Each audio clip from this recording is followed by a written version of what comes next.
भारत और पाकिस्तान लंबे वक्त से एक दूसरे के राइवल रहे हैं और हाल के सालों में दोनों के बीच रह रहकर टेंशन बढ़ता और घटता रहता है। लेकिन यूक्रेन में जंग के दौरान दोनों मुल्कों के लोग एक दूसरे की मदद की मिसाल कायम कर रहे हैं। भारत और पाकिस्तान के बीच लंबे अरसे से रिश्ते नॉर्मल नहीं हैं, लेकिन यूक्रेन जंग के चलते दोनों ही मुल्क विदेशी जमीन पर एक दूसरे के नागरिकों की मदद के लिए आगे बढ़ रहे हैं। Indian officers war torn Ukraine से अपने सिटीजन्स को निकालने के साथ साथ पाकिस्तान और दूसरे पड़ोसी मुल्कों के सिटीजन्स को निकालने में भी मदद कर रही है। वहीं पाकिस्तान एम्बेसी ने भी कुछ इंडियन स्टूडेंट्स की मदद करी है। यूक्रेन में पढ़ने वाले पाकिस्तानी स्टूडेंट्स ने बचाव के बाद इंडियन एम्बेसी और प्रधानमंत्री नरेंद्र मोदी का शुक्रिया अदा किया है। पाकिस्तानी स्टूडेंट अस्मा शफीक भी जंग के दौरान काइव में फंस गई थीं। इंडियन एम्बेसी के ऑफिसर्स ने अस्मा को काइव से निकालकर महफूज जगह पहुंचाया था। भारत मीडिया के मुताबिक अस्मा शफीक वेस्ट यूक्रेन के रास्ते अपने मुल्क पाकिस्तान पहुंच गई हैं।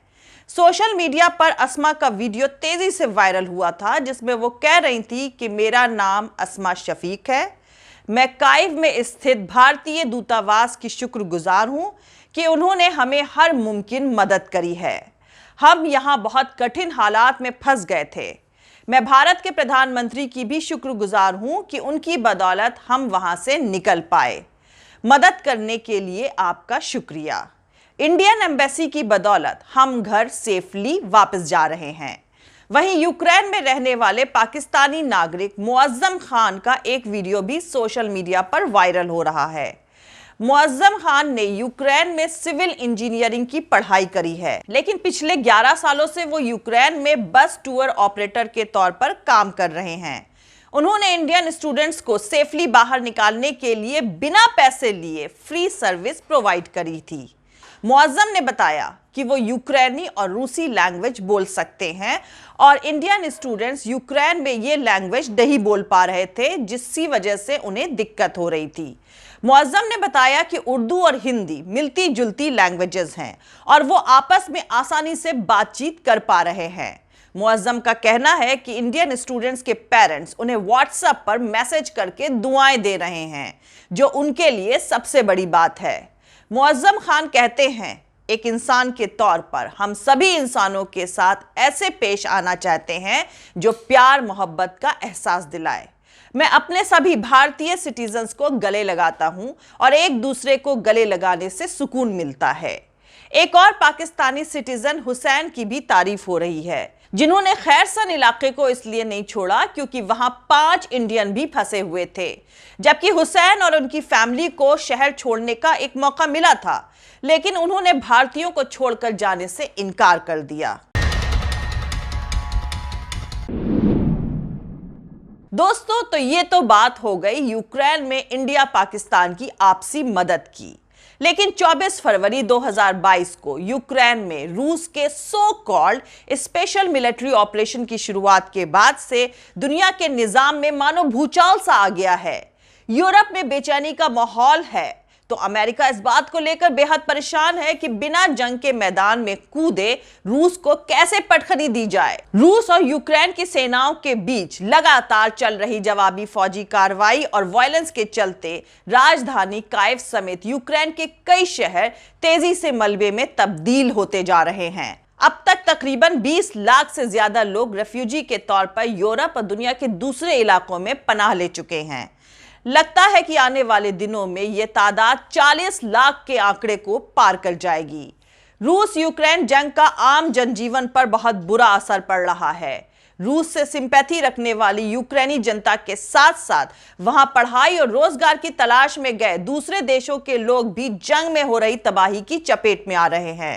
रूस को हमला रोकने से मनाने की कोशिशें अब तक नाकाम रही हैं। इसी सिलसिले में 7 मार्च 2022 को रूस ने उन देशों की लिस्ट जारी करी है जिन्होंने रूस यूक्रेन जंग में रूस के साथ दोस्ती के दायरे में रहकर काम नहीं किया है।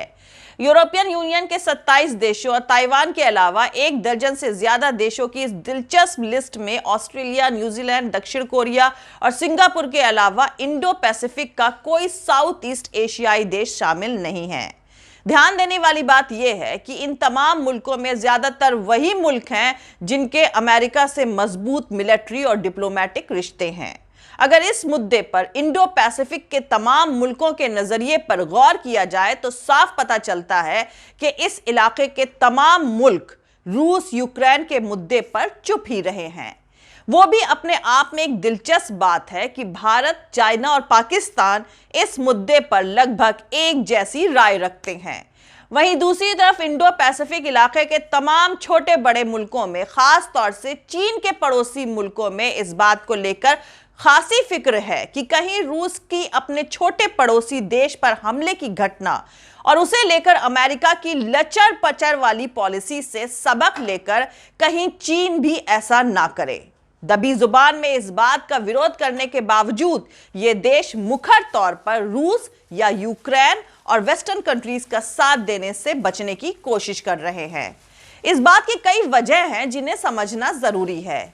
पहली बात यह है कि इंडो पैसिफिक के ये तमाम मुल्क दशकों से किसी खेमे में नहीं रहे हैं और दूसरे देशों के मामले में दखल ना देने की पॉलिसी पर यकीन और अमल करते रहे हैं। रूस और वेस्टर्न कंट्रीज के बीच इस तकरार से इंडो पैसिफिक के इन तमाम मुल्कों के लिए कोल्ड वॉर जैसे हालात अचानक सामने आ गए हैं, जिनसे निपटने की तरकीब उनके पास पहले से ही थी। तो जब तक तस्वीर साफ ना हो जाए ये देश खामोशी रहेंगे, ये तो बात साफ है।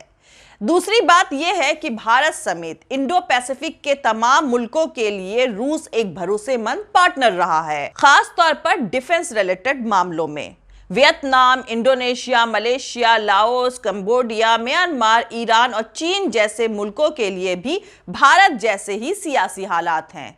तीसरा और शायद सबसे अहम वजह है यूक्रेन के मामले में यूरोप के कमजोर हालात और अमेरिका का लचर वाला रोल। इस बात में कोई दो राय नहीं है कि इस जंग से यूरोप के ग्लोबल पॉलिसीज में मौजूदगी पर खराब असर पड़ा है और यह कहने में कोई ताजुब नहीं होना चाहिए कि रूस यूक्रेन जंग के बाद यूरोप की इंडो पैसिफिक में दिलचस्पी भले ही रहे, लेकिन उसकी प्रायोरिटीज जरूर बदल जाएंगी। रूस के यूरोप को गैस सप्लाई बंद करने की धमकी के बाद यूरोप के हालात और संजीदा हो गए हैं। यूरोप पिछले कई सालों में अमेरिकी डॉलर के मुकाबले सबसे कम लेवल पर पहुंच गया है और शायद अभी इसके संभलने में और ज्यादा वक्त लगेगा। लगभग पिछले 1.5 दशक से यूक्रेन को रूस के खिलाफ तैयार करने और भड़काने के बावजूद आज जब यूक्रेन पर हमला हुआ है तो यूक्रेन तो छोड़िए, अमेरिका यूरोप के साथ भी अपने कमिटमेंट को पूरा करता नहीं दिख रहा है। यह सवाल यूक्रेन का तो नेटो के एक्सपेंशन और यूरोपियन यूनियन में जगह अमेरिका की सोहबत जैसे बड़े बड़े वादों के बीच आज यूक्रेन के हालात ये हैं कि जो बाइडेन ने साफ कर दिया है कि अमेरिका रूस यूक्रेन के मामले में कोई फौजी कार्रवाई नहीं करेगा। इस बात ने कहीं ना कहीं साउथ ईस्ट एशिया के देशों में अमेरिका को लेकर शक तो पैदा ही किया है। बाइडेन एडमिनिस्ट्रेशन ने इंडो पैसिफिक पर अपना खास ध्यान यानी अपना खास फोकस रखा है। शायद इसीलिए अमेरिका को इंडो पैसिफिक मुल्कों की फिक्र को समझने में ज्यादा वक्त नहीं लगा और साउथ ईस्ट एशिया के देशों के साथ बातचीत की कोशिशों की खबरें सामने आ रही हैं। जहां भारत की रूस से नजदीकियों को अमेरिकी फॉरेन मिनिस्टर ब्लिंकन ने ऑस्ट्रेलिया में हुई बैठक में समझा, तो वहीं दूसरी तरफ साउथ ईस्ट एशिया के देशों के नजरिए को समझने के लिए राष्ट्रपति जो बाइडेन ने मार्च के आखिरी में आसियान देशों के साथ बैठक की पेशकश करी है। हालांकि मौजूदा आसियान प्रेसिडेंट कंबोडिया ने पहले ही बैठक को पोस्टपोन करने की बात कह दी है, लेकिन अमेरिका और वेस्टर्न कंट्रीज को इंडो पैसिफिक मुल्कों के साथ बातचीत कायम रखना चाहिए। अगर ऐसा नहीं हुआ तो इंडो पैसिफिक में अपना सिस्टम कायम करने का अमेरिका का ख्वाब ही रह जाएगा।